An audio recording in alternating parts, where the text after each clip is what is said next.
Millet Marvels, changing the way world eats by Tenali Double Horse.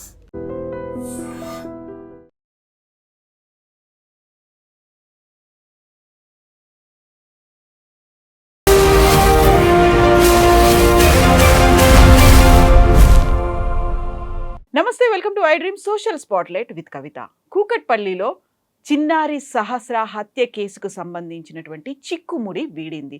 11 ఏళ్ల చిన్నారిని 15 ఏళ్ల ఒక కుర్రాడు, అది కూడా 10వ తరగతి చదువుతున్నటువంటి అబ్బాయి చంపేసినట్టుగా పోలీసుల విచారణలో తేలింది. దిగ్భ్రాంతికరమైనటువంటి విషయం ఏంటంటే, ఎలా దొంగతనం చేయాలి, ఒకవేళ చూస్తే ఆ తర్వాత ఏం చెయ్యాలి, వీటన్నిటిని పేపర్ మీద రాసుకొని వెళ్ళినటువంటి ఆ అబ్బాయి అనుకున్నదంతా చేసొచ్చాడు. 80,000 దొంగతనమే కాదు, చూసింది అనేటువంటి కారణంతో, బయటికి చెప్తుందేమో అనేటువంటి భయంతో సహస్రాన్ని కూడా కత్తిపోట్లు పొడిచి చంపేశాడు. దిగ్భ్రాంతికరమైనటువంటి ఈ విషయంలో ఆ యువకుడి, ఆ అబ్బాయి సైకాలజీని మనం ఎలా అర్థం చేసుకోవాలి? మనతో పాటుగా ఉన్నారు ఆస్ట్రో సైకాలజిస్ట్ డాక్టర్ నాగనాథ్ గారు. నాగనాథ్ గారు నమస్కారం. సో నాగనాథ్ గారు, ఇప్పుడు యాక్చువల్గా ఒక అబ్బాయి చేసినటువంటి సంఘటన, అది కూడా 15 ఏళ్ల కుర్రాడు 11 ఏళ్ల అమ్మాయిని అతి క్రూరంగా చంపాలి అనేటువంటి ఒక మోటివ్ లేకపోయినప్పటికీ దొంగతనం చేస్తుంటే అమ్మాయి చూసింది, బయటపడుతుందేమో అనేటువంటి ఒక ఊహ, ఒక ఆలోచన, అంత క్రూరమైనటువంటి నిర్ణయం ఎలా తీసుకోగలిగాడు? అండ్ వ్యూవర్స్ కోసం నేను ఇంకొక విషయం కూడా చెప్పాలి. యాక్చువల్గా మైనారిటీ కూడా తీరని 15 ఏళ్ల అబ్బాయి, 10th క్లాస్ చదువుతున్న అబ్బాయి కాబట్టి ఆ అబ్బాయి డీటెయిల్స్ని మేము రివీల్ చేయట్లేదు, ఆ అబ్బాయి మొహాన్ని కూడా మేము చూపించట్లేదు. బట్ ఆ అబ్బాయికి సంబంధించి సైకాలజీని మాత్రం మనం అర్థం చేసుకోవాల్సినటువంటి అవసరం ఉంది. ఇలా ఎగ్జిక్యూషన్ చేయడం, దానికి పక్కా ప్లాన్ వేసుకోవడం, లెటర్ రాసుకొని మరీ వెళ్ళడం, అది కూడా వచ్చి రాని ఇంగ్లీష్లోనే, సెంటెన్స్ ఫార్మేషన్ ప్రాపర్గా లేకపోయినప్పుడు కూడా లెటర్ రాసుకొని వెళ్ళడం. సో ఈ ఎంటైర్ ఎపిసోడ్లో ఆ కుర్రాడి సైకాలజీని ఎలా అర్థం చేసుకోవాలి? మేడం, మీరు సైకాలజీ అని అన్నారు కాబట్టి నేను మీకు ఇందులో ఒక విషయం చెప్తాను. ఆ పిల్లవాడు రాసిన ఒక లెటర్ మీరు ఒకసారి చూడండి. ఆ పిల్లవాడు రాసిన లెటర్ ఒకసారి చదవండి. ఫస్ట్ లైన్లో చూడండి మేడం. ఇప్పుడు ఒక పిల్లవాడు 10th స్టాండర్డ్ పిల్లవాడు ఒక క్రైమ్ చేయడానికి వెళ్ళాడు. ఎగ్జాక్ట్లీ. అతను గతంలో ఇట్లాంటి క్రైమ్ చేశాడా, గతంలో ఇలాంటి దొంగతనాలు చేశాడా, పట్టుబడలేదా, లేదా ఇంట్లో కూడా చిన్న చిన్న దొంగతనాలు చేశాడా, అంటే ఫాదర్ జేబులోంచి డబ్బులు తీసుకోవడమో, మదర్ జేబులోంచి డబ్బులు తీసుకోవడమో చేశాడో మనకి హిస్టరీ ఏం తెలియదు ఆ పిల్లవాడిది. ఇది డైరెక్ట్ కేసు. ఇది ఏ పిల్లవాడైనా, లేదా ఏ మేజర్, అంటే ఇప్పుడు మీరు మైనారిటీ తీరలేని పిల్లవాడని చెప్తున్నారు. ఒకళ్ళు 40 ఏళ్ళు 30 ఏళ్ళ వయసు ఉన్నవాడు 20 ఏళ్ళు దొంగతనం చేసిన వాడు దొంగతనం చేయడానికి వెళ్ళేటప్పుడు వాళ్ళ ఫస్ట్ మైండ్ సెట్ ఏముంటుంది మేడం? వాళ్ళు దొంగతనం చేయడానికి వెళ్ళేది దేనికోసము? డబ్బు, లేకపోతే అక్కడ ఏది వాల్యుబుల్స్ దొరుకుతాయో అమ్ముకోవడానికో, లేకపోతే డైరెక్ట్ లిక్విడ్ క్యాష్ ఏదో ఒక దొంగతనం చేయడం కోసం వెళ్తారు. వాళ్ళు వెళ్ళేటప్పుడు వాళ్ళ మైండ్ సెట్ ఏముంటుంది మేడం? ఫస్ట్ ఇంట్లోకి వెళ్ళిన తర్వాత, ఎందుకంటే ఈ పిల్లవాడు నైబరే, పక్కింటి వాడే, వాళ్ళ ఇంట్లో బెడ్రూమ్ ఎక్కడ ఉంటుంది, వాళ్ళ ఇంట్లో కిచెన్ ఎక్కడ ఉంటుంది, వాళ్ళ ఎంట్రన్స్ హాల్ ఎక్కడ ఉంటుంది, ఇవన్నీ కూడా ఎంతో అంత తెలిసి ఉంటాయి ఆ పిల్లవాడికి, ఎందుకంటే రెగ్యులర్ ఇంటరాక్షన్ ఉంటుంది కాబట్టి. ఏ క్రైమ్ చేసేవాడైనా ఫస్ట్ ఏం ఎక్స్పెక్ట్ చేస్తాడు మేడం? అది ఏది తెలియని ఇంటికి వెళ్ళి క్రైమ్ చేసేవాళ్ళు, వాళ్ళు తీరా ఇంట్లోకి ఎంటర్ అయితే తప్ప వాళ్ళకి బిలాంగింగ్స్ తెలియదు. కిచెన్ ఎక్కడుంది, బెడ్రూమ్ ఎక్కడుంది ఏమో తెలియదు. కానీ మీకు ఆల్రెడీ తెలిసిన ఇంట్లోకి మీరు వెళ్ళేటప్పుడు మీరు ఫస్ట్ మైండ్ సెట్ ఏముంటుంది? మీకు బీరువా ఎక్కడ ఉంటుందో తెలిసి ఉంటుంది మేడం. బీరువా ఎక్కడ ఉంటుందో తెలుసు. ఒకవేళ ఇంకా బాగా పరిచయం ఉంటే బీరువా తాళం ఎక్కడ ఉంటుంది, లేదా రెగ్యులర్గా వీళ్ళు బయటికి వెళ్ళేటప్పుడు బీరువా లాక్ చేసి వెళ్తారా, లేకపోతే లాక్ చేయకుండా వెళ్తారా? ఎందుకంటే అంత క్యాష్ ఉండదు కాబట్టి చాలామంది నామినల్ అమౌంట్స్ విన్నప్పుడు కూడా పెద్దగా లాక్ చేసుకొని సెక్యూర్డ్గా ఫీల్ అవ్వరు. ఈ పిల్లవాడు చూడండి, ఫస్ట్ రాసిన నోట్లో ఫస్ట్ 2 లైన్స్ మీరు చదివి చూడండి. సో ఇప్పుడు ఆ అబ్బాయి రాసినటువంటి లెటర్కి సంబంధించి నేను ఇంతకుముందు చెప్పినట్టుగా ఇంగ్లీష్ అనేది ప్రాపర్గా లేకపోయినప్పటికీ ఇంగ్లీష్లో రాసుకొని వెళ్ళాడు. ఫస్ట్ ఎలా ఎగ్జిక్యూట్ చేయాలి అనే దాంట్లో first go home gas. So ఇక్కడెక్కడా కూడా సెంటెన్స్ ఫార్మేషన్ అనేది ప్రాపర్గా లేదు. గో హోమ్, మేబీ అది గ్యాస్ అయ్యి ఉంటుంది.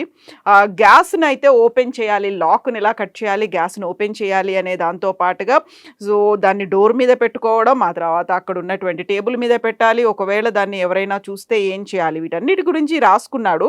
ఆ తర్వాత తను కావాలనుకున్నది ఏదైతే డబ్బు కోసం వెళ్ళాడో ఆ డబ్బును తీసుకున్న తర్వాత ఒకవేళ ఎవరైనా చూస్తే ఏం చేయాలి అనేది రాసుకోవడమే కాదు, ప్రాపర్గా అనుకున్నదంతా ఎగ్జిక్యూట్ అవుతే మిషన్ డన్. డన్ అనడం కూడా స్పెల్లింగ్ ప్రాపర్గా రాయలేదు, డిఓఎన్ఈ బదులు డిఓఎన్ రాశాడు.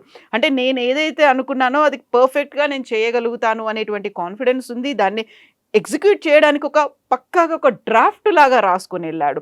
ఆ డ్రాఫ్ట్ని ఆధారంగా చేసుకొని అందులోనూ ప్రతి చోట గ్యాస్ అనేది మాత్రం మెన్షన్ చేశాడు.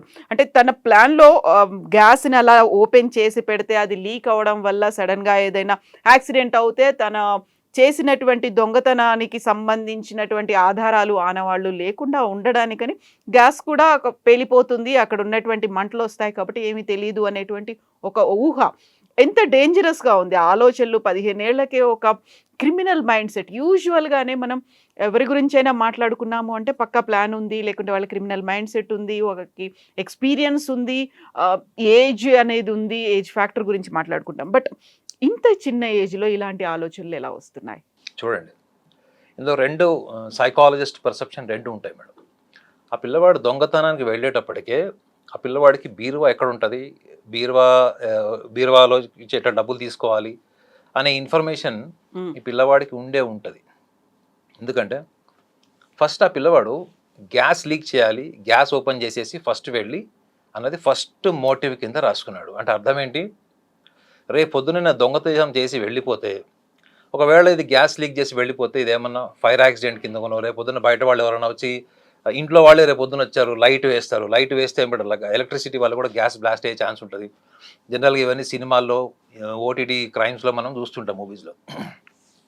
ఈ పిల్లవాడు ఫస్ట్ మోటివ్ వెళ్ళి డబ్బు తీసుకోవడమా, అంటే దొంగతనం తప్పకుండా చేస్తాను, దొంగతనం చేసి బయటకు వెళ్ళిపోతాను అనే ఆప్టిమిజం, అంటే ఒక ఆశావాదంతో వెళ్ళాడా? ఇది చాలా ఇంపార్టెంట్ ఆస్పెక్ట్.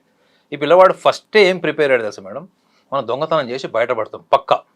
కాబట్టి నెక్స్ట్ ఏం చేయాలి మనము, ఆధారాలు దొరకకుండా ఏం చేసుకోవాలి అంటే చూశాడంటే అర్థం ఏంటి, ఈ పిల్లవాడు ఆ ఇంట్లోకి వెళ్ళక ముందరే క్రైమ్ చేసేసాడు. ఏంటి, గ్యాస్ సిలిండర్ లీక్ చేసి రేపు పొద్దున గ్యాస్ బ్లాస్ట్ అయితే. ఎందుకంటే ఆ పిల్లవాడు ఊహించింది అక్కడ జరిగింది ఏంటంటే ఆ పాప ఇంట్లో ఉండడం. అవునా, వాడు ఊహించింది జరిగింది. రెండోది ఇందులో ప్యూర్ సైకాలజీ డైమెన్షన్, ఈవెన్ మీరు గ్రాఫాలజీ పాయింట్ ఆఫ్ వ్యూలో చూస్తే కూడా మీరు ఇంకొక పాయింట్ చూడండి ఆ లెటర్లో. ఇలా చూడండి మేడం, ఆ పిల్లవాడు స్టార్టింగ్ లెటర్, ఫస్ట్ లెటర్ మీరు రాసేటువంటి ఇక్కడ first go home. First go home ఇక్కడ నుంచి అయితే మీకు ఫస్ట్ ఆ లెటర్ స్టార్ట్ చేశాడు, ఆ సెంటెన్స్ స్టార్ట్ చేశాడు. ప్రాపర్ అలైన్మెంట్లోనే కంప్లీట్ లెటర్ అంతా కంప్లీట్ చేశాడు. మీరు చూడండి ఆ పేపర్లో ఎగ్జాక్ట్లీ 1.5 ఇంచ్ గ్యాప్లోనే మొత్తం ఆ డిసిప్లైన్డ్ రైటప్ ఉంది. చూడండి మీరు. ఒకటి జనరల్గా చిన్నపిల్లలవి మీరు హ్యాండ్ రైటింగ్ చూడండి మేడం. హ్యాండ్ రైటింగ్లో ఎలా ఉంటుందంటే ఫస్ట్ సెంటెన్స్ రాసినప్పుడు, సెకండ్ సెంటెన్స్ రాసినప్పుడు, థర్డ్ సెంటెన్స్ రాసినప్పుడు ఈవెన్ మనం కూడా ఒక ప్రాపర్ అలైన్మెంట్తో రాయం. మనం ఎలా రాస్తాము బేసికల్గా, అది ఒక కంప్లీట్గా సెంటెన్స్ కంప్లీట్ చేసేటప్పుడు అది సెకండ్ పారాగ్రాఫ్, థర్డ్ పారాగ్రాఫ్ లేదా సెకండ్ లైన్, థర్డ్ లైన్కి వచ్చేటప్పటికి ఒక అలైన్మెంట్ ఉండదు. This shows that this boy is not just planned over a night. ఇది ఈ పిల్లవాడు అప్పుడప్పుడు ప్లాన్ చేసి ఆ ఒక రోజు ముందు ప్లాన్ చేసింది కాదు మేడం. ఇది ఇలాంటి లెటర్లు నాకు తెలిసి ఒక 10-20 జనరల్గా సినిమాలో చూపిస్తాడు, 10-20-30 రాసి అది ప్రాపర్గా ప్లాన్ లేదు, ఇది చింపేస్తారు, మళ్ళీ చింపి మళ్ళీ రాస్తారు అండి. ఇట్లా వీడు హోంవర్క్ చేసినట్టు తెలుస్తుంది. ఒక ఫైనల్ డ్రాఫ్ట్ సిద్ధం చేసుకున్నాక. ఇప్పుడు మీరు చిన్నప్పుడు మీకు హ్యాండ్ రైటింగ్లో మీకు ఎందుకు first letter should be capital letter అని ఎందుకు చెప్తారు? మనకి ఫుల్ స్టాప్ తర్వాత క్యాపిటల్ లెటర్ ఎందుకు వస్తుంది? కామా తర్వాత ఏమొస్తుంది మనకి? గ్యాప్ వస్తుంది. సో ఈ పిల్లవాడు అకాడమికల్లీ అంత స్ట్రాంగ్గా లేడు అన్నది ఆ ఇంగ్లీష్ లిటరేచర్ అది రాసిన దాంట్లో తెలుస్తుంది. డన్కి డిఓఎన్ రాశాడు, డాన్ అని రాశాడు.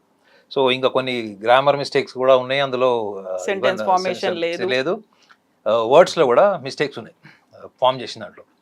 So first preliminary psychological analysis ఏంటంటే మేడం, ఈ పిల్లవాడు ఇది రాత్రి 2-3 రోజులు ప్లాన్ చేసింది అయితే కాదు అన్నది నా ఒపీనియన్. ఇది ఈ పేపర్ మీద తను చేసిన వర్క్ చూడండి, మీరు ఒక 10-20 సార్లు రాసిన తర్వాత మీకు నచ్చనివి కూడా కొన్ని రాసుకుంటారు మీరు. మీకు రాసిన దాంట్లో మీకు సరిగా నచ్చదు. అప్పుడు ఏం చేస్తారు మీరు, ఒక సిస్టమేటిక్గా చేయాలి ఇది అనుకున్నప్పుడు అతను ఫైనల్ డ్రాఫ్ట్ చేసినటువంటి ఇది ఆస్పెక్ట్ నాకు కనపడుతుంది. రెండో విషయం ఏంటంటే ఈ పిల్లవాడు ఊహించింది లేదా ఆ అమ్మాయి ఇతను దొంగతనం చేసి వెళ్ళేటప్పుడు కనిపించింది. సో ఫస్ట్ అతను సిలిండర్ లీక్ చేసి బ్లాస్ట్ చేసి వెళ్ళిపోతే రేపు పొద్దున సాక్ష్యాలు దొరకవు అన్నది ఏంటి? It is a fear of his image. దొరికితే ఏంటి మేడం? చెడిపోయేది ఏంటి? ఇమేజ్ చెడిపోతుంది, అవునా? దొంగ అన్న ముద్ర పడుతుంది. So his fear of image was very vital. అంటే పిల్లవాడు బేసికల్లీ లోపల పిరికోడు. ఈ పిల్లవాడు బేసికల్లీ లోపల పిరికివాడు. ఇంత పిరికివాడు 20 స్టాబింగ్లు ఎట్లా చేశాడు? నార్మల్గా 20 స్టాబింగ్లు 30 స్టాబింగ్లు ఎవరు చేస్తారు మేడం? కక్షాపూరితంగా. నేను యాక్చువల్గా కేసు విన్నప్పుడు ఫస్ట్ ఎవరో తెలిసిన వాళ్ళే చేసి ఉంటారు, ఇది యాక్సిడెంటల్ మర్డర్ కాదని అనుకున్నాం. ఇది ఎవరో తెలిసిన వాళ్ళు. ఎందుకంటే మేడం, ఒక వ్యక్తి మీద మీకు బాగా కక్ష ఉందనుకోండి, ఆ వ్యక్తి చనిపోయిన తర్వాత కూడా ఓడిస్తారు. ఎందుకు? That is a psychological grudge, vindictiveness, అంటే కక్ష సాధింపు. జనరల్గా మనకు సినిమాల్లో వాటిలో చూపిస్తారు, ఒక విలన్ని కానీ ఒక ఇద్దరు విలన్లు కానీ లేకపోతే ఒక వాయిలెంట్గా కొట్టుకుంటున్నప్పుడు మీకు number of stabbing is indication of the psychological vengeance. అంటే వాడు ఫిజికల్గా చచ్చిపోయాడా అన్నది కాదు అక్కడ, మానసికంగా నా కోరిక తీరాలి, నా సంతృప్తి నాకు రావాలి అన్నప్పుడు ఒక ఈగో ఏదో ఉంది, అది సాటిస్ఫై అవ్వాలి. Yeah, I want to win over the my rival. నా శత్రువుని నేను గెలిచాను అనే తృప్తి మీరు చంపినప్పుడు వచ్చేస్తుంది మేడం. చంపిన తర్వాత కూడా మీరు పొడిచారంటే అర్థం ఏంటి? It is a terrible intense grudge అండి. కానీ ఇక్కడ ఈ విషయంలో అది కాదు మేడం. ఈ విషయంలో ఏంటి చెప్పండి? చూస్తే బయట చెప్తుంది. 20 స్టాబింగ్ చేయాల్సిన అవసరం ఉంది? అస్సలు ప్రాణాలతో ఉండకూడదు. That is point. అర్థం ఏంటి? భయం. మళ్ళీ భయమే. మీరు చూడండి, లెటర్లో ఫస్ట్ డిఫెన్సివ్ మెకానిజం ఏంటి? ఆ పిల్లవాడు ఎక్కడ దొరికిపోతానో ఎవిడెన్స్ లేకుండా చేయాలి. ఫస్ట్ ఏం చేయాలి. ఆ ఆతృత అన్నది ఒక 1 వీక్ నుంచి ఉందా, 1 మంత్ నుంచి ఉందా? What made him to get in to the crime? That is first. Second aspect ఏంటి మేడం? ఆ అమ్మాయి చనిపోయిందా లేదా అని నిర్ధారించుకునే వరకు చంపాడు. ఓకే, అంటే గ్రడ్జ్తోని, రివెంజ్ మైండెడ్నెస్ తోని, ఈగో సాటిస్ఫాక్షన్ కోసం జనరల్గా అన్నిసార్లు పొడుస్తారు. కానీ పిల్లవాడు అంత పొడిచాడంటే అది కూడా రేపు పొద్దున ఈ అమ్మాయి ఎక్కడ బతుకుతుంది, మరణ వాంగ్మూలం లాస్ట్ మూమెంట్లో ఒక వాంగ్మూలం ఇచ్చిన, ఎందుకంటే తెలిసినోడే కాబట్టి, ఎక్కడ దొరుకుతుందో అన్న భయము. ఇంట్లోకి ఎంటర్ అయ్యేటప్పుడు పిరికితనంతోనే వెళ్ళాడు. ఇంట్లో వెళ్ళి ఆ ప్రిపరేషన్కి భయమే ఉండింది. ఆ అమ్మాయిని చంపడం వెనక కూడా ఎక్కడ రేపు పొద్దున తన నిజం బయటపడుతుంది, ఎక్కడ రేపు పొద్దున నేను నా ఇమేజ్ చెడిపోతుంది అన్నట్టు ఫియర్తోని ఆ 20 స్టాబింగ్ చేసాడు. యాక్చువల్లీ ఎప్పుడైతే అది మెడకాయ మీద ఒక 4 కత్తిపోట్లు ఉన్నాయి, పొట్ట భాగంలో ఉన్నాయి అన్నది ఎప్పుడైతే మనం మీడియా ద్వారా తెలిసిందో, ఫస్ట్ నేను అనుకున్నది ఏంటంటే ఇది ఎవరో బాగా తెలిసిన వ్యక్తులే ఇది కక్ష సాధింపు కోసం మర్డర్ చేసి ఉంటారు, అంత క్రూయల్గా చంపాల్సిన అవసరం ఏముంది ఆ పిల్లకి? నార్మల్గా మెడకాయ కట్ అయిపోతే ఇంకా శ్వాస అడక చనిపోతారు. So what made the person, the criminal, to stab number of times in the stomach? అది నన్ను ఆలోచింపజేసింది. కానీ ఇది చూస్తే కంప్లీట్లీ ఒక డిఫరెంట్ ఆస్పెక్ట్ మేడం. ఒకవేళ మీడియా ఆ లెటర్ని తీసుకోకుండా ఉండకపోతే ఈ యాంగిల్ ఆఫ్ అనాలిసిస్ మనం చేయలేం.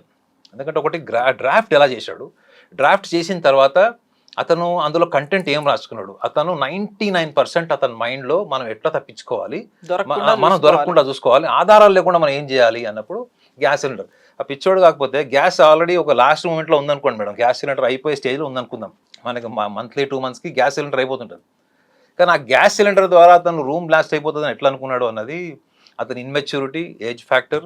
రెండోది ఓన్లీ తను ఊహించిందే నిజమని జరుగుతుంది అనుకున్నప్పుడు, అతని ఊహ మాత్రమే రేపు పొద్దున ఎగ్జిక్యూట్ అవుతుంది అనుకున్నప్పుడు, ఎప్పుడైతే మీ routine thought process, criminal thought process ఎప్పుడైతే బ్రేక్ అవుతుందో మీకు సివియర్ యాంగ్జైటీ, నర్వస్నెస్ వచ్చేస్తుంది మేడం.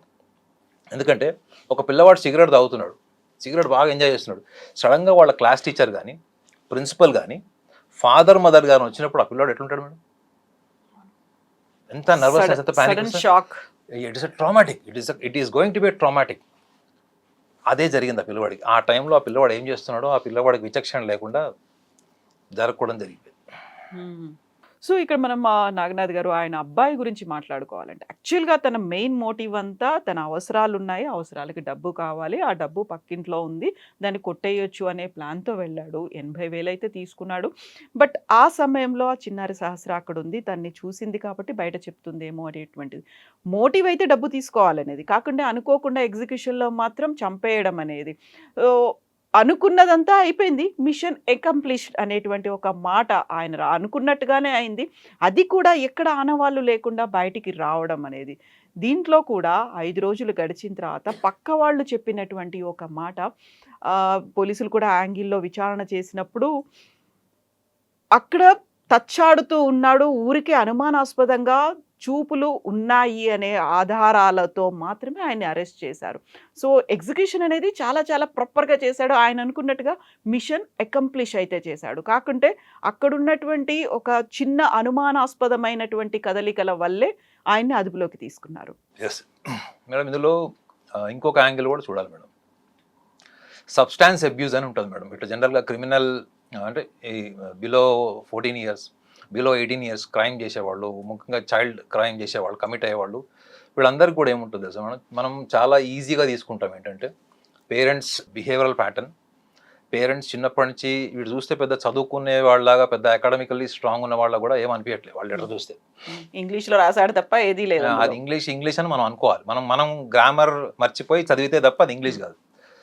సో సబ్స్టాన్స్ అబ్యూజ్ ఒకటి. రెండోది వాళ్ళకి చిన్నప్పటి నుంచి కూడా లైఫ్ స్టైల్ రిలేటెడ్ డిస్కంటెంట్మెంట్, ముఖ్యంగా లాస్ట్ గడిచిన ఒక 10-15 సంవత్సరాల నుంచి చూస్తే పిల్లల క్రైమ్ రేటు మోర్ దాన్ 58-60% పెరిగింది అని గణాంకాలు చెప్తున్నాయి. సో చిన్న పిల్లల్లో ఎప్పుడైతే అసంతృప్తి, నాకు తెలిసి ఈ పిల్లవాడి ఐక్యూ కంటే ఈక్యూ కొంచెం స్ట్రాంగ్ ఉందని నేను చెప్తాను మేడం. ఐక్యూ అంటే ఏంటంటే మనము అకాడమికల్లీ వీఆర్ వెరీ స్ట్రాంగ్, చదివింది బాగా గుర్తుపెట్టుకుంది చాలా డిసిప్లైన్తో మనం ఎగ్జామ్స్ రాసినప్పుడు మనకి ఎక్కువ మార్కులు రావడానికి ఐక్యూ పనిచేస్తుంది. ఈక్యూ అంటే ఏంటంటే you are reading other than related to the academical memory, you are reading the people emotions and you are able to play with emotions, you are able to balance your emotions when situation comes also, you are able to handle the emotional traumatic issues. ఈ EQ level స్ట్రాంగ్గా ఉండాలి పిల్లోడికి. చూడండి, murder అయిన రోజులైంది, ఆ పిల్లవాడు ఎలా సెల్ఫ్ మేనేజ్మెంట్ ఎలా చేసుకున్నాడు, చివరికి ఎక్కడొక్కడ వేరే వాళ్ళ డౌట్ వస్తే వీళ్ళకి ఇతని మీద సస్పెక్ట్స్ కింద తీసుకున్నారు, కేసు బయటపడింది. కానీ పేరెంటింగ్లో కూడా మనం ఒక విషయాన్ని గమనించాలి, ఏంటంటే చిన్నప్పటి నుంచి మీరు ఈ పిల్లవాడిని అలా చేసి ఉంటారు పేరెంట్స్ అని నేను అన్నాను. జనరల్గా ఈ వయసులో క్రైమ్ చేయడానికి చాలా మటుకు రీజన్స్ ఏం చెప్తున్నారు గణాంకాలు అంటే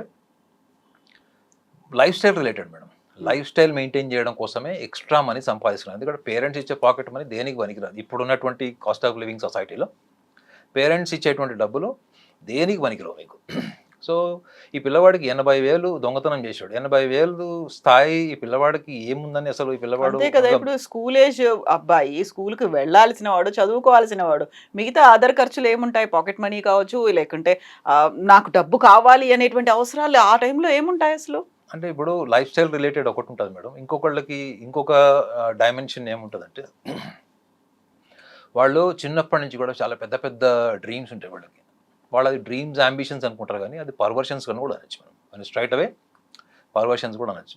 నేను చిన్న వయసులోనే మిలియనర్ అయిపోవాలి, కోటీశ్వరుని అయిపోవాలి, నాకు అంత మేధస్సు ఉంది, అంత తెలివితేటలు ఉన్నాయి, ప్లస్ ఇంకోటి నేను ఏదైనా సాధించగలను అని ఊహతోనే వాళ్ళు ఉంటారు. వాళ్ళ ఊహను నిజమని నమ్ముతారు. కానీ ఆ ఊహ పేరెంట్స్ ఫైనాన్షియల్ బ్యాక్గ్రౌండ్కి, ఫైనాన్షియల్ సపోర్ట్కి మ్యాచ్ అవుతుందా లేదా అన్నప్పుడే ఈ all mental issues will start madam. వాడి ఊహలో వాడు చాలా గొప్ప అనుకుంటాడు, అమ్మాయి కానీ అబ్బాయి కానీ. కానీ పేరెంట్స్ దాన్ని రీచ్ అయ్యేటువంటి ఫైనాన్షియల్ స్టెబిలిటీ, ఫైనాన్షియల్ రిసోర్స్ వాళ్ళకు ఉండకపోవచ్చు. అలాంటప్పుడు వీళ్ళ ఎక్స్పెక్టేషన్స్కి, వాళ్ళ రియలిస్టిక్ వ్యూస్కి ఇప్పుడు వార్ అవుతుంది మేడం. ఈ వార్లోనే సబ్స్టాన్స్ అబ్యూస్ గురించి చెప్పాను మీకు. చిన్నప్పటి నుంచి కూడా మిమ్మల్ని డిస్కరేజ్ చేసేలాగా మాట్లాడుతున్నట్టు పేరెంట్స్ చేయరు అట్లా, కానీ వీళ్ళు రిసీవ్ చేసుకుంటారు అట్లా. వీళ్ళు ఎందుకు రిసీవ్ చేసుకుంటారు అంటే కంపారిజన్ వల్ల. అంటే ఇంకొకళ్ళ లైఫ్ స్టైల్ని చూసినప్పుడు మన లైఫ్ స్టైల్ని మనం ఎప్పుడు కూడా తక్కువ అంచనా వేసుకుంటాం. వాళ్ళకున్న కాస్ట్ ఆఫ్ లివింగ్ మనకి ఉందా, వాళ్ళకున్న మొబైల్ మనకుందా, వాళ్ళకున్న కార్, గ్యాజెట్స్ ఇవన్నీ కూడా ఉన్నప్పుడు, ఇవన్నీ లేనప్పుడు ఆ పిల్లవాళ్ళలో ఉండేటువంటి ఒక ఫ్రస్ట్రేషనల్ అవుట్లెట్ ఏంటి, అండ్ ఏదో ఒకటి చేసి సోషల్ నార్మ్స్ కావచ్చు, యాంటీ సోషల్ యాక్టివిటీ కావచ్చు, ఏదన్నా ఒకటి చేసి నేను నా డ్రీమ్స్ని, నా గోల్స్ని, నా అంబిషన్స్ని నేను ఫుల్ఫిల్ చేసుకోవాలి అని ఫిక్స్ అయినప్పుడు వాళ్ళకి కొన్ని సిమ్టమ్స్ ఉంటాయి మేడం. ఇంట్లో మీరు వెళ్ళి కావాలంటే జర్నలిస్ట్గా మీరు వాళ్ళ పేరెంట్స్ని కూడా వెళ్ళి ఇన్వెస్టిగేషన్ చేసి చూడండి. ఆ పిల్లవాడు గతంలో ఇటువంటి అంబిషన్స్ని కానీ తన డిజైర్స్ని కానీ వాళ్ళ పేరెంట్స్ ముందర డిస్క్రైబ్ చేసినప్పుడు, ఎక్స్ప్లెయిన్ చేసినప్పుడు తప్పకుండా వాళ్ళ ఫ్యామిలీ బ్యాక్గ్రౌండ్కి మ్యాచ్ అయ్యేవి ఏవి ఉండవు. ఆ ఫ్యామిలీ బ్యాక్గ్రౌండ్కి మ్యాచ్ అవ్వాలి, వాళ్ళకి కావాలి అనుకున్నప్పుడు వీళ్ళకి అదొక డొసైల్ ఫీలింగ్ వస్తుంది. నేను అణిచివేయబడుతున్నాను, అణజారిపోయినటువంటి జీవితం గడుపుతున్నాను, నాకు ఎటువంటి సపోర్ట్ లేదు, మా ఇంట్లో అనవసరంగా నేను పుట్టాను, పేరెంట్స్తో కూడా ఆర్గ్యుమెంట్ దిగుతాను, ఎందుకు కన్నావు. నేను ఎంతోమంది పిల్లల్ని కౌన్సిలింగ్ చేశాను. వాళ్ళందరూ పేరెంట్స్తోని వాళ్ళ ఆత్మరక్షణ కోసం, ఎదుటి వాళ్ళని బాధ పెట్టడం కోసం, నువ్వు ఎందుకు కన్నావు, నువ్వు ఎందుకు పెళ్లి చేసుకున్నావు అనే విమర్శ ఇప్పుడున్న జనరేషన్లో చాలా మటుకు ఎక్కువ అయిపోతుంది. సో ఈ యొక్క ఫ్రస్ట్రేషన్ ఎప్పుడైతే పిల్లవాళ్ళ నుంచి వచ్చినప్పుడు పేరెంట్స్ వాళ్ళని తప్పకుండా కొంచెం అబ్నార్మాలిటీ అనిపించినా కానీ వాళ్ళని సైకాలజిస్ట్ దగ్గర తీసుకెళ్ళాలి మేడం. తీసుకెళ్ళడం వల్ల ఏమవుతుందంటే, మేము సైకాలజిస్ట్గా ఏం చేస్తామంటే వాళ్ళని తప్పు పట్టకుండా, అట్ ద సేమ్ టైం పేరెంట్స్లో అనవసరమైనటువంటి విషయాల్ని మిస్టేక్ ఐడెంటిఫై చేసి వీళ్ళ ముందు చెప్పకుండా వాళ్ళకి ర్యాషనల్లీ కనెక్ట్ చేస్తాం మేడం. వాళ్ళ లైఫ్ ఏంటి, వాళ్ళ లైఫ్ ప్లానింగ్ ఏంటి, సక్సెస్ అసలు మోటివ్ ఏంటి, లైఫ్లో సక్సెస్ ఇంపార్టెన్స్కి మనం ఏ ఏజ్లో మనం ఆలోచించాలి, మనకు ఉన్నటువంటి లైఫ్ స్టైల్కి, మన ఫ్యామిలీ ఎన్విరాన్మెంట్కి మనం ఎంతవరకు మన ఎక్స్పెక్టేషన్స్ కానీ మన డిజైర్స్ కానీ మ్యాచ్ అవుతున్నాయి. ఒకవేళ వాటిని మనం బ్రేక్ చేస్తే మనం ఎటువంటి సిచ్యువేషన్స్ని మనం ఫేస్ చేయాల్సి వస్తుంది, రేపు పొద్దున మనకి ఎట్లాంటి సొసైటీ ఫామ్ అవుతుంది, ఈ సొసైటీలో మనం నిజంగా మన పర్సనాలిటీకి, మనకున్న ఫ్యామిలీ బ్యాక్గ్రౌండ్, మనకున్నటువంటి ఫ్యామిలీ మారల్ వాల్యూస్కి ఎంతవరకు మనం కంపాటబుల్ అవుతామన్నది వాళ్ళకి ఒక time process madam. Maybe it take 6 months of time. Some children are very flexible, they quickly learn, అలా కూడా చేస్తారు. నేను ఎంతోమంది పిల్లల్ని చూశాను, వాళ్ళు ఆత్మహత్య చేసుకోవడానికి ఇంట్లోంచి వెళ్ళిపోయిన వాళ్ళు, బిల్డింగ్ పైకి ఎక్కిన వాళ్ళు, కిందికి దిగిన వాళ్ళు. మా వాచ్మెన్ కొడుకు కూడా వాడు 5th floor పైకి వెళ్ళి రాలేదు, నేనే వెళ్ళి తీసుకొచ్చేవాడిని. ఎందుకు మేడం, ఒక సైకాలజిస్ట్ బిహేవియర్కి నార్మల్ హ్యూమన్ బిహేవియర్కి చాలా తేడా ఉంటుంది మేడం. ఫస్ట్ ఎంపతి ఉంటుంది సైకాలజిస్ట్కి ఎప్పుడు కూడా, thinking from others point of view. అది వాడు రెగ్యులర్గా చూస్తాడు. ఆ వాచ్మెన్ కొడుకు మమ్మల్ని చూస్తాడు, టీవీ ప్రోగ్రామ్స్ కూడా చూస్తాడు మావి. కాబట్టి కాంప్లెక్స్లో ఎవరు చెప్పినా వాడు దిగలేదు. నేను వాడికి ప్రామిస్ చేశాను, వాడికి మొబైల్ కావాలి, నేను వాడికి ప్రామిస్ చేశాను, రా నేను మొబైల్ ఇస్తానని చెప్పాను. వాడు నిజంగానే మొబైల్ కొనిచ్చాను. వాడు ఊహించిన మొబైల్ కొనిలేదు, బట్ నార్మల్ మొబైల్ అయితే కొనిచ్చేవాడికి. సో దానివల్ల అట్లీస్ట్ వాడు ఎగ్జామ్స్కి వెళ్ళాడు. వాడు 10th class ఫైనల్ ఎగ్జామ్స్కి వెళ్ళాలని కూర్చున్నాడు. రెండోది బెదిరించింది ఏంటి, స్టేర్ కేసు. ఒకటి ఆత్మహత్య చేసుకుంటానని మిమ్మల్ని ఎమోషనల్గా బెదిరిస్తారు, రెండోది క్రైమ్. ఒకటి నేను చనిపోతాను లేదా చంపుతాను, ఇది ఒకటి, రెండు ఎమోషనల్ బ్లాక్మెయిలింగ్స్. ఒకటేమో చంపడం వల్ల ఫ్యామిలీ ఇమేజ్ కానీ పర్సనల్ ఇమేజ్ అంతా డ్యామేజ్ అవుతుంది, చనిపోవడం వల్ల ఏం సాధిస్తారు మేడం వాళ్ళు. So either way, what is the common point between these two, killing themselves and killing someone is a unexpected irrational desire. ఇది ఈ కేసులో చాలా బలమైన పాత్ర పోషించిందని అనుకుంటున్నాను. ఎస్ అండి. సో అది సింపుల్గా దొంగతనానికి వెళ్ళాడు, చంపేసి వచ్చాడు అనేదే కాదు, దాంట్లో బోల్డ్ అంత ఆలోచన ఉంది, ఎగ్జిక్యూషన్ ఉంది, దాని నుంచి ఎలా బయటపడాలనేటువంటి కంప్లీట్ షెడ్యూల్స్ ఉన్నాయి, మిషన్ డన్, మిషన్ అకంప్లిష్డ్ అనే ఒక కాన్ఫిడెన్స్ అన్నీ కనిపిస్తున్నాయి. బట్ మనం మాట్లాడుకోవాల్సింది, ఆలోచించాల్సింది. ఇప్పుడు ఇందులో ఇంకొక వీటి కూడా మీరు డన్ అన్నారు కాబట్టి చెప్తున్నాను, I'm not sarcastically saying, but DON బదులు DON అని పెట్టుకున్నాడు. I don't want him to fall into this Don anti social, ఒక మాఫియా లైన్లోకి వెళ్ళకూడదని నేను కోరుకుంటున్నా. రెండోది వీళ్ళ మీద పర్యవేక్షణ కూడా ఉండాలి మేడం. కేవలం ఇప్పుడు జీవినాయలకి వెళ్ళడం వల్ల పిల్లవాళ్ళలో ఏదో పెద్ద మార్పు వస్తుందని కాదు. మెయిన్ ఇతను చంపడం అన్నది అది ఏ రకం కూడా మనం యాక్సెప్ట్ చేయలేము. అది కానీ అమ్మాయి చనిపోయింది, రేపు పొద్దున వీడు ఇంకోళ్ళని చంపకుండా వీడు ఆత్మహత్య చేసుకోకుండా కూడా చూడాలి madam. You got my point. అతనికి చట్టపరంగా పడే శిక్ష ఒకటి ఉంటుంది, కానీ మనము సైకలాజికల్ వెంజెన్స్ తీసుకొచ్చి వీడు చచ్చిపోతే బాగుండు, వీడిని చంపేస్తే బాగుండు అని చాలా నార్మల్ రియాక్షన్ ఉంటుంది. ఎందుకంటే ఆ పిల్లని అంత దారుణంగా చంపేశాడు. చట్టపరంగా పడే శిక్ష ఒకటి ఉంటే వాడు మళ్ళీ అలాంటి క్రైమ్ చేయకుండా కూడా చూసుకోవాల్సిన బాధ్యత కూడా గవర్నమెంట్కి ఉంటుంది. మాలాంటి వాళ్ళు ఎవరైనా సైకాలజిస్ట్ని పిలిస్తే కూడా we are ready to counsel them. ఇంకొకటి మేడం, మేము మాలాంటి వాళ్ళు కౌన్సిల్ చేస్తే అడ్వాంటేజ్ ఏముంటుందంటే, వాడు మళ్ళీ రిపీట్ చేస్తాడు. ఆ ఇన్స్టింక్ట్ కేవలం వాడికి తాత్కాలికంగా ఒక 40-50 వేలు సంపాదించాలి ఏదో ఒక రకంగా అన్న ఆలోచన నుంచి వచ్చిందా, లేకపోతే ఇక్కడ బాల్యం నుంచి కూడా వాడు కుటుంబం అనే ఒక వ్యవస్థకి వ్యతిరేకంగా ఆలోచనతో పెరిగాడా, వాడు రూట్స్లోనే ఇన్స్టింక్ట్స్ ఉంటే మాత్రం ఇట్స్ వెరీ డేంజరస్. మీకు ఒక చిన్న ఎగ్జాంపుల్ చెప్తాను మేడం. ఫైనల్గా యూరోప్లో జరిగింది ఇది. ఒక వ్యక్తి ఏదో క్రైమ్ చేసి జైలుకి వెళ్ళాడు. అది మర్డర్ కాదు, దొంగతనం లాంటిది ఏదో చేసి జైలుకి వెళ్ళాడు. శిక్ష అనుభవించి వచ్చాడు. శిక్ష అనుభవించి బయటకు వచ్చిన వ్యక్తికి ఎక్కడ ఉద్యోగాలు రావట్లేదు, ఎందుకంటే because of the criminal background. So అతను ఒక 20-25 రోజులు పస్తున్నాడు, ఎక్కడ తిండి లేదు, ఎక్కడ ఆధారం లేకుండా ఉన్నాడు. సో ఫైనల్గా వన్ డే అతను కూడా ఒక దొంగతనం చేసి లైఫ్ సెటిల్ చేసుకుందామని చెప్పేసి ఒక ఇల్లుని బాగా ఇన్వెస్టిగేషన్ చేసి అబ్జర్వ్ చేసి ఎవరు ఎప్పుడు బయటికి వెళ్తారు, ఎప్పుడు వస్తారు అంతా స్కెచ్ చేసి ఫైనల్గా ఆ ఇంట్లో మగవాళ్ళంతా బయటికి వెళ్ళిన తర్వాత ఆ ఇంట్లో అతను ఏం ఎక్స్పెక్ట్ చేశాడు, ఒక్కటే లేడీ ఆ ఇంట్లో ఉంటుందని ఎక్స్పెక్ట్ చేశాడు. లోపలికి వెళ్ళాడు, ఆ లేడీ ఎదురుగా వచ్చింది, ఆమెను కట్టేశాడు, ఆమెకి సోఫాకి కట్టేశాడు. లోపలికి వెళ్తున్నప్పుడు ఇంకొక లేడీ ఆ కిచెన్లోంచి బయటకు వచ్చింది అన్ఎక్స్పెక్టెడ్లీ.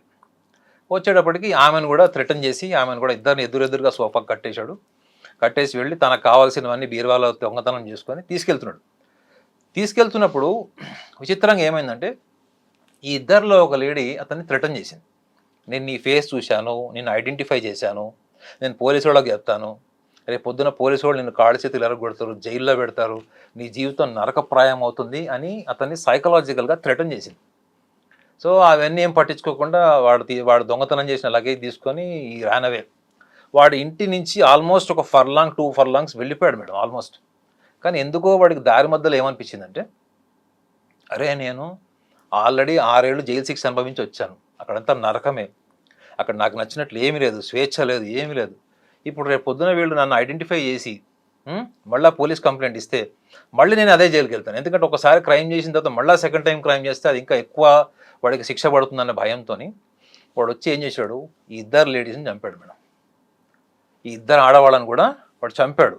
కేవలం ఆమె అతన్ని థ్రెటన్ చేసింది, ఆ థ్రెటనింగ్కి వాడు భయపడి సర్వైవల్ ప్రాబ్లం అయిపోతుంది రేపొద్దని చంపేశాడు. ఆ చంపిన తర్వాత కొన్ని రోజులుగా పట్టుబడ్డాడు. అప్పుడు జడ్జి వీడిని అడిగిన ప్రశ్నలకి వీడు చెప్పిన ఆన్సర్కి జడ్జి చెప్పిన కన్క్లూడ్ ఏం చేశాడంటే, వీడికి నిజంగానే సర్వైవల్ ప్రాబ్లం ఉంది, వీడికి ఉద్యోగం ఉంటే వీడు క్రైమ్ చేసి ఉండేవాడు కాదు అని అతనికి మినిమం శిక్ష వేసి వదిలేశారు madam.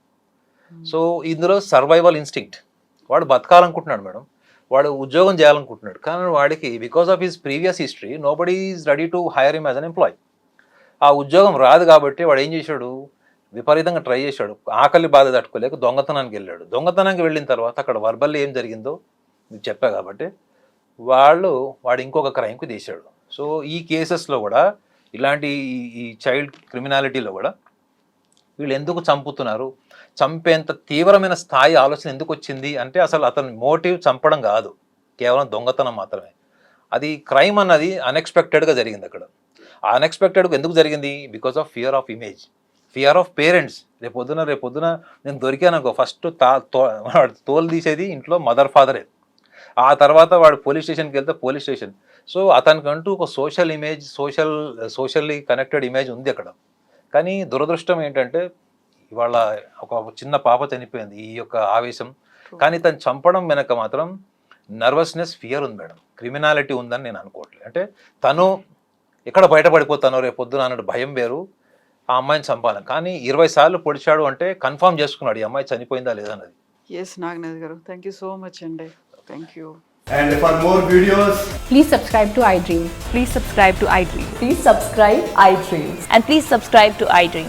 For more videos, subscribe to iDream. please like, share and subscribe to the channel. Congratulations, iDream. Subscribe to iDream. Subscribe to iDream. So subscribe to iDream Media. iDream ki iDream team andarki huge congratulations. Please subscribe iDream Media. Please subscribe to iDream. Subscribe iDream. Please subscribe to iDream. iDream అంటే నా కళల ఛానల్ను subscribe చేసుకున్న నోరు తిరుగుతలేదు, మీరైతే గంట గుర్తు కొట్టండి. For more such videos, please subscribe to iDream.